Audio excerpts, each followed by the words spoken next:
what decade? You're a child of what? You came 80s. You're the 80s. I grew up in the 80s. So that was the real deal. Yeah, I grew up. My neighborhood was in the housing projects, Pico Gardens, and there was like 3 separate housing projects. There was Aliso Village, Pico Aliso, and then Pico Gardens, from 1st Street to like 6th Street. Okay. And there was like shit, man. There was like a shitload of gangs, like maybe 11. How did you know when you're not in a gang and you're a young kid? How do you negotiate? Like, I got to get from my house, I got to go pick up I got to go do my laundry, I got to go to school. How do you negotiate? Is it, now, are gangs 24/7? Oh, yeah, man. They're 24/7? In that neighborhood, they were 24/7. See, I always thought they came out around 5, like anybody with, like, just living the regular lifestyle, goes to bed, and then they just kind of give up the area there. And then those gangs, they come out at 5, they're like the gangs that are still living in a gentrified neighborhood. Oh, okay. They don't come out in the daytime because they might call the cops on them. Oh, okay. But yeah, man, but most gangs, from Echo Park, they come out at night, man, robbing people.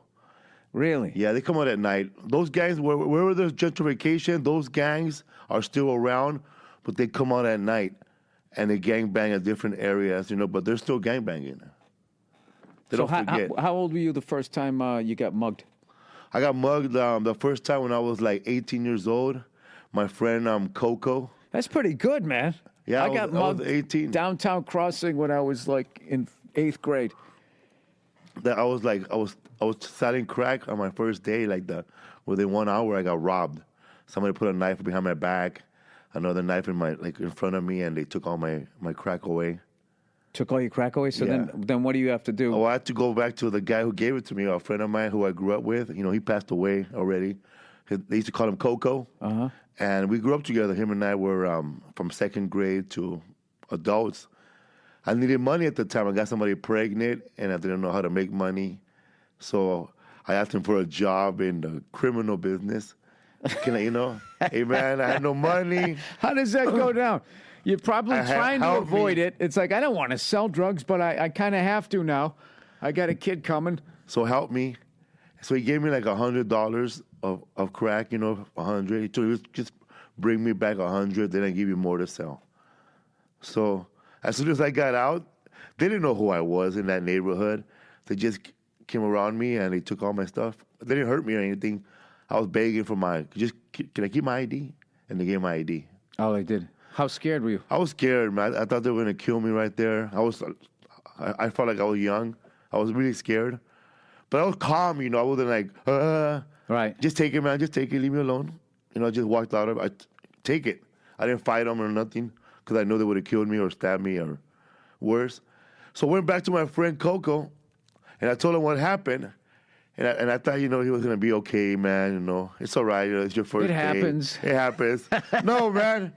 Man, that night escalated. Like, it took he gave me the crack at like around midnight. I got robbed around 1:30. At 2:30 in the morning, I'm back at his house. What? Who robbed you, cuz? So what happened? He gave me a gun. He gave me a pistol. Christ. And he got himself a pistol, and he put a blue handkerchief on his head, and he put a black beanie on, and we both went looking for those guys. And you must have been praying to God, like, I don't want to murder somebody the first time. Oh, hell yeah, man. I was praying, please don't find those guys. Wow. Because right there, I was like, I would have probably done anything he would have told me. I was vulnerable. I was weak.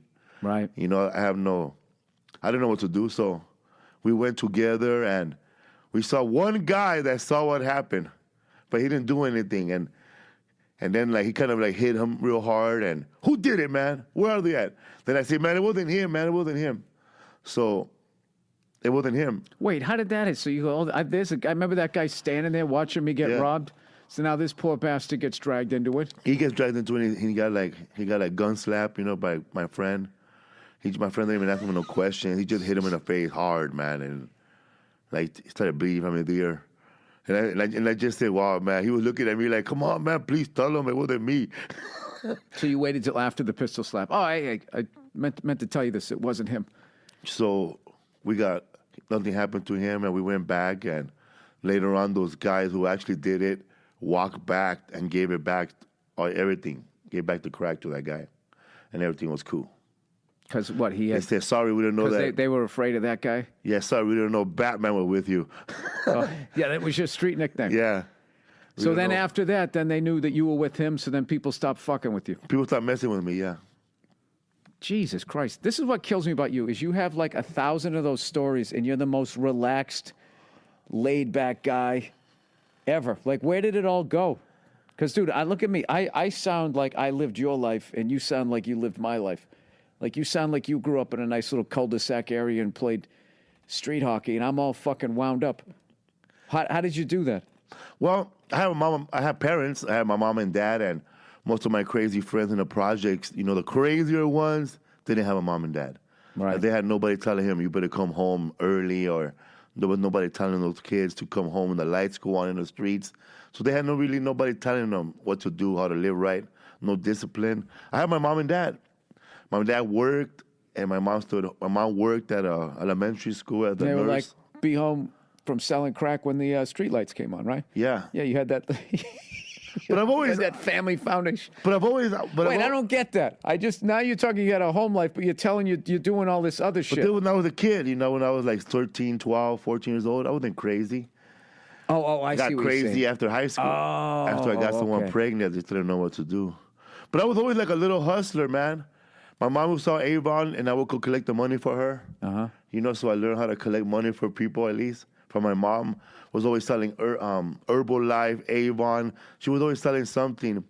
Cause we lived by the warehouses in downtown LA where the factories are at, where all the trucks would come in and pick up stuff from the trains and take them to like stores. So my mom knew where we used to go to this one factory, and we used to put a bunch of that synthetic cotton, the plastic one. They would throw it away. And my mom and I would put it in bags, like hefty bags. Mm-hmm. And then we go to another place where they would throw these raggedy old sheets. And then my mom would sew those raggedy old sheets with the cotton, and then we'll go door to door in a housing project selling pillows.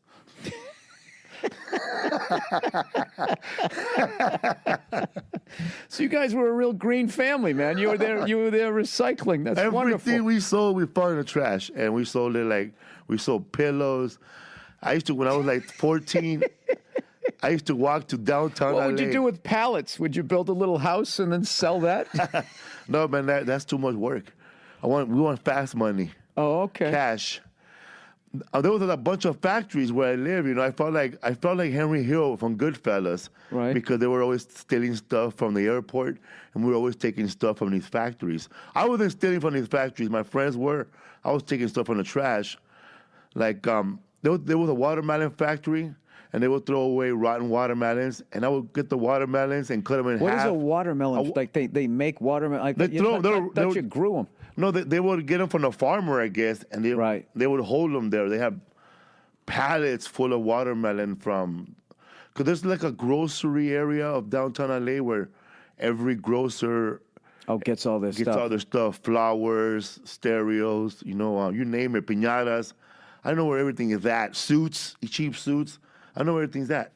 So we get the So you water. would hang out and just go to the dumpsters, and whatever they threw out, you would then go sell. Yeah, I would cut that watermelon in half and then go sell it to the Mexicans, day laborers, everybody that's working in the factories, bunch of immigrants. Right. And I would sell the half a watermelon for $1, $2, $5. I would just cut the rotten piece off, you know what I mean?